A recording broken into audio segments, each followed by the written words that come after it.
Double খাবে? না বয়স কত? তোমার বয়স কত? টিকিটের কি বয়স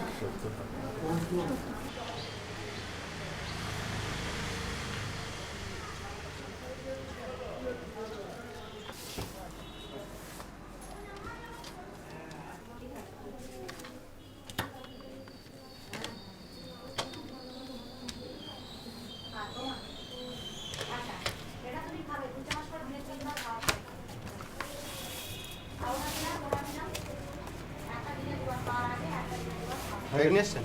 হ্যাঁ ব্যাগ নিয়ে এসছেন? হ্যাঁ। আসুন, ওই দরজা দিয়ে আসুন। আগে আসুন। তাহলে আচ্ছা, প্রেসার ওষুধ খাচ্ছ তো? প্রেসার ওষুধটা, প্রেসারের ওষুধ কেন? আচ্ছা, নতুন ঠিক আছে, আসুন। হ্যাঁ, আবার ওই দিনে আসবেন। হ্যাঁ, ওই শুক্রবার আবার আসবেন। ছেলে পুলের সব আলাদা হয়ে গেছে, আমরা দুই স্বামী স্ত্রী থাকি এখানে। আসি, চাল ডাল নেই, সুবিধা আছে।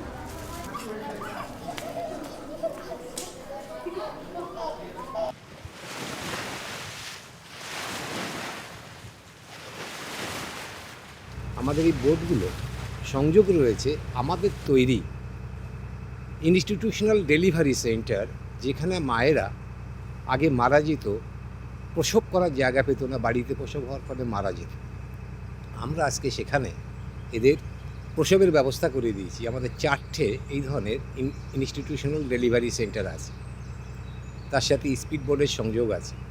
হ্যালো ডাক্তারবাবু, আইডিসি রাখালপুর তো? বলুন। আমরা সিদ্ধনগর গ্রাম থেকে বলছিলাম। আমাদের এখানে একটা ডেলিভারি পেশেন্ট আছে। ক নম্বর মা? এটা একদম প্রথম বাচ্চা হবে। লিটন দা, সঞ্জয় দা।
চলো বলুন।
আছে দেখা যাচ্ছে।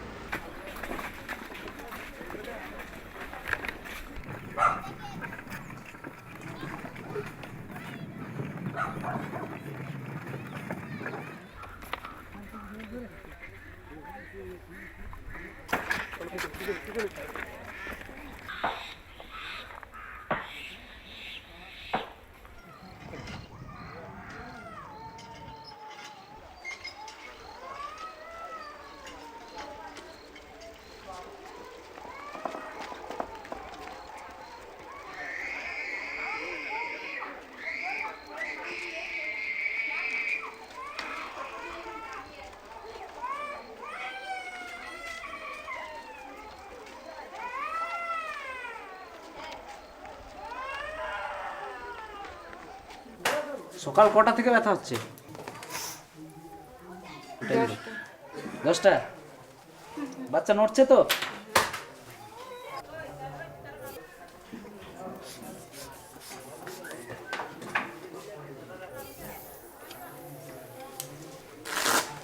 সিস্টার, ওকে টেবিলে তুলে দিন।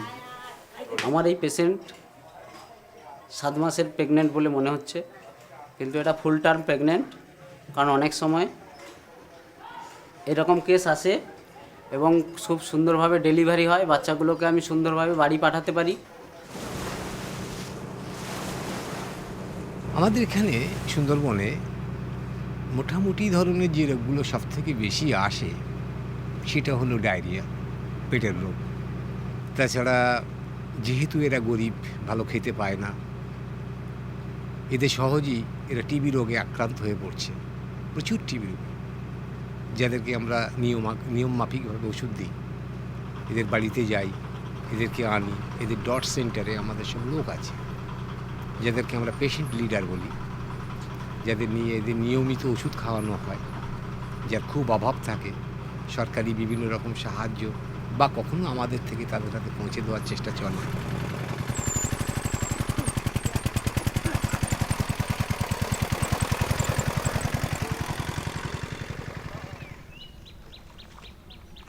আমার ভাসুর থাকেন আমাদের বাড়িতে, ওনার বয়স হয়ে গেছে প্রায় 70 বছর মতো।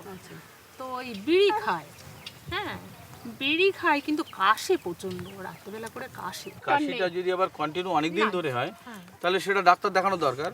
যেমন আমাদের টিবি যেটা আমরা দেখি, তার হয়তো 2 সপ্তাহ কাশি, তার সঙ্গে জ্বর থাকবে, খিদে মন্দ হবে, কাশতে গেলে বুকে পিঠে ব্যথা লাগবে, এইগুলো কিন্তু সিমটম থাকবে। তার জন্য আমাদের যে ডটসের ওষুধের ব্যবস্থা আছে, 6 থেকে 8 মাস কিন্তু ওষুধ যদি খায় টিবি রোগ, যে কোনো টিবি রোগ সেরে যায়। এখানে সব গ্ল্যান্ড হয় না, এখানে মাঝে মাঝে ফুলে ফুলে ওঠে, শরীর বলে না, ওইটা খেয়াল রাখতে হবে। যদি কোনো বাচ্চার হয়, দেরি করানো, গিয়ে পরীক্ষা করাতে হবে। সব পরীক্ষার ব্যবস্থা হবে, আর তোমাদের সুবিধে আছে। ওষুধ ঠিক মতো খাচ্ছে তো? তাই না, একটা একটা করে খাও।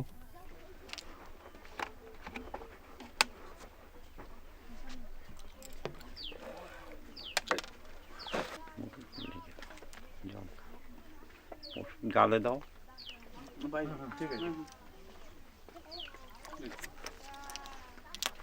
তাই না, আর একটা খাও। আজ বৃহস্পতিবারে খেয়েছো, কেমন? আজ থেকে তোমার ছিপি শুরু হলো, তাই না? বাকি ওষুধগুলো আগে যেভাবে খাচ্ছিলে ওইভাবে খেয়ে যাবে। প্রথম দিন খেতে না আসলে বিকেলে আমি তার বাড়িতে চলে যাই ওষুধ নিয়ে। যদি সে বাড়িতে থাকে তাহলে তাকে ওষুধ খাইয়ে দিয়ে চলে আসি, আর যদি না থাকে তাহলে তাকে ডাইরেক্ট বলে আসা হয় যে কাল সকালে যে তুমি ওষুধটা খেয়ে আসবে ওখান থেকে। তো ওদের বাড়িতেই এমনি আপনি হেঁটে হেঁটেই চলে যান? হ্যাঁ, যেহেতু ওই টিবি রোগীর দায়িত্ব আমি নিয়েছি। আচ্ছা, তো ওরা তাতে গেলে কোনো রাগ টাগ কিছু করে না? না, রাগ করে না, বরঞ্চ হয়তো বললো যে আমার এই অসুবিধা ছিল, আমি যেতে পারিনি। অনেকের গাফিলাতেও থাকে, সেখানে আমি একটু হয়তো ধমক দিয়ে বলি, এই তুমি যে এই করছো, তোমার রোগটা কি ছাড়বে? তুমি এইভাবে ছাড়া ছাড়া খেও না, তাহলে তুমি কিন্তু বাঁচবে না।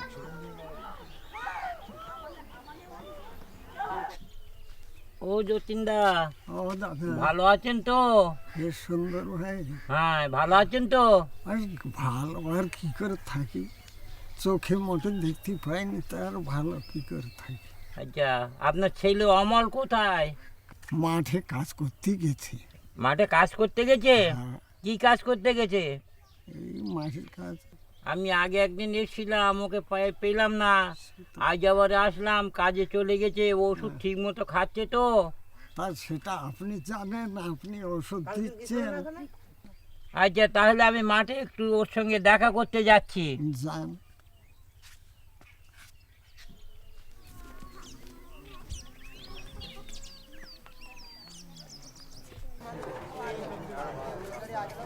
উনিশশো 92 সালে আমার টিবি হয়েছিল।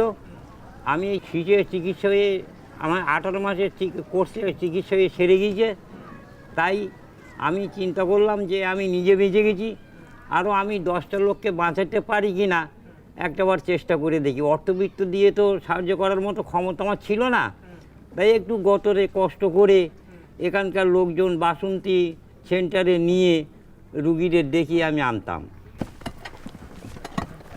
অমল, আমি তোমার বাড়িতে গিয়েছিলাম দেখতে, তুমি কেমন আছো দেখতে, ওষুধপত্র খাওয়া শেষ হয়ে গেছে কিনা জানতে। আমার ওষুধ শেষ হয়ে গেছে। হ্যাঁ, ঠিক আছে, তুমি কাজের শেষে আমার ওখানে যাবে, গেলে আমি তোমাকে ওষুধ দিয়ে দেবো কোনে। সুন্দরদার মতো এরকম পরোপকারী পেশেন্ট লিডার আমি খুবই কম দেখেছি। তখন উনি এই 50 কিলোমিটার নদী অতিক্রম করে গ্রামের টিবি রোগীদের বোটে করে, নৌকা করে আমাদের বাসন্তী ক্লিনিকে নিয়ে আসতেন।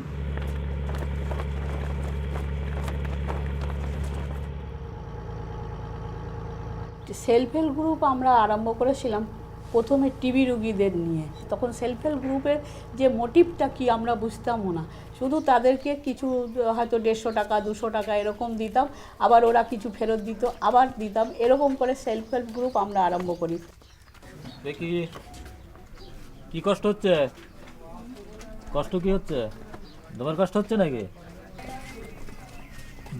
জিভ দেখে রিল্যাপস কেস ছিল পেশেন্টটা, দ্বিতীয়বার টিবি হয়েছে। মায়েদের স্বনির্ভর না করলে তাহলে তাদের বাচ্চাদেরও লেখাপড়া শেখানোর জন্যে যতটা ওরা বাড়িতে বসে হেল্প করতে পারে, ওদের নিজেদের স্বামীর কাছেও এই সেলফ হেল্প গ্রুপটা একটা ওদের কাছে একটা অবিস্মরণীয় ব্যাপার হয়ে দাঁড়িয়েছে। আপনি কত টাকা নেবেন? আমি 7,000। 7,000 টাকা নিয়ে কী কাজে লাগাবেন? চাষের কাজে। চাষের কাজে লাগাবেন? তো চাষ উঠতে তো মিনিমাম এখন 3 মাস সময় লেগে যাবে, তো তার আগে কিস্তি কিভাবে দেবেন? ওই সপ্তাহে দেবো, আমাদের পটল চাষ আছে। পটল কি উঠছে এখন? হ্যাঁ, পটল হচ্ছে, প্রতি সপ্তাহে আমাদের পটল তোলা হয়। সপ্তাহে কিস্তি কত করে দিতে হবে? 175। 175 টাকা। স্বামী এটা আপনার দেবে তো? হ্যাঁ, হ্যাঁ। নেক্সট বলুন দিদি, ভালো আছেন? হ্যাঁ, আপনি ভালো আছেন? হ্যাঁ। আপনি কোত্থেকে এসেছেন? হাড়োয়া মাঝের আইটি। কত টাকা লোন আছে আপনার? 4,000। 4 টাকা, তাই তো? 4 টাকা নিয়ে কি করবেন? মাছের ব্যবসা করছে।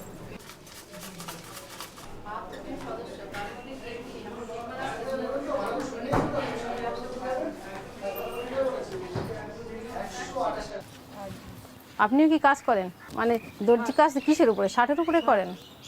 শার্টটা কোথা থেকে নিয়ে আসেন পিসগুলো? মেটিয়াবুজ থেকে নিয়ে আসেন? দাদা নিয়ে আসেন না আপনিই যান সেখানে? না, দাদা নিয়ে আসে। আর আপনি মানে কারিগর নিয়ে তৈরি করেন আপনি নিজে? হ্যাঁ, সেখানে আবার সাপ্লাই দিয়ে আসে? হুম। তো এই যে মানে শীষ থেকে লোন নিচ্ছেন, এখন কত টাকা নিয়েছিলেন? আমি প্রথম কিস্তিতে 5,000 টাকা লোন নিয়েছিলাম, 2টো মেশিন কিনেছিলাম। এবং আমার বাড়িতে তখন 2টো ছিল, 4টে হয়েছিল, এবং আমি সে লোন শোধ করেছি।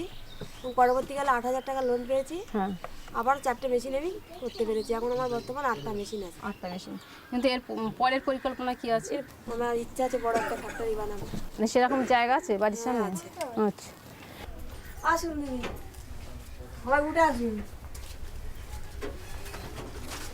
দেখেন এখানে শার্ট আছে, এই শার্ট বানাবো। শার্টের কাজ হয় এখানে? হ্যাঁ। এগুলো তো বাচ্চাদের শার্ট। হ্যাঁ। তো একটা ফিটিং করতে মিনিমাম কত খরচ পড়ে? ওরা কাপড় ওখান থেকে দিয়ে দেয়, আমরা দর্জিকে দিই 35 টাকা। 35 ডর্জন। হ্যাঁ, এই একটাই? একটা না, একটা 12টা ডর্জন। ডর্জন 35 টাকা। তো এখানে কতজন মা এখানে কাজ করছে আপনার কাছে? আমার কাছে আর 10-12 জন মা কাজ করে, কিন্তু 10টা মাস শিখতে চাইলে তাদের তো আমার মেশিন দিতে হবে। সেই মেশিনগুলো তো আমি দিতে পারছি না। আমার স্বামী আগে বিজনেসম্যান ছিল, সেখানে গিয়ে লস খেয়ে গেছে। মধ্যকালে আমার পরবর্তী অবস্থা খুব খারাপ হয়ে গেছিলো।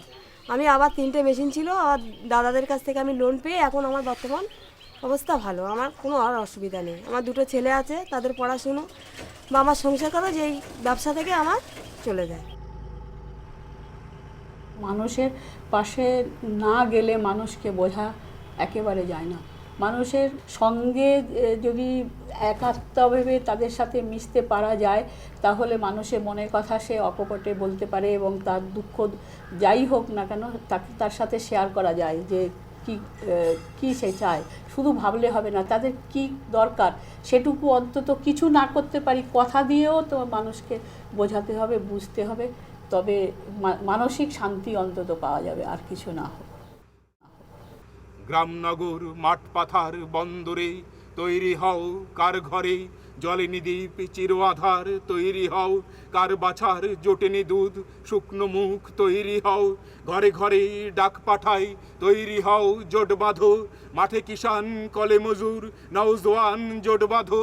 এই মিছিল সব হারার সব পাওয়ার, এই মিছিল প্রতিভা আর যশোদামার রক্তবীজ, এই মিছিল স্বামীহারা অনাথিনীর চোখের জল, এই মিছিল শিশুহারা মাতা পিতার অভিশাপের, এই মিছিল, এই মিছিল সব হারার সব পাওয়ার, এই মিছিল হও শামিল, হও শামিল, হও শামিল, হও শামিল।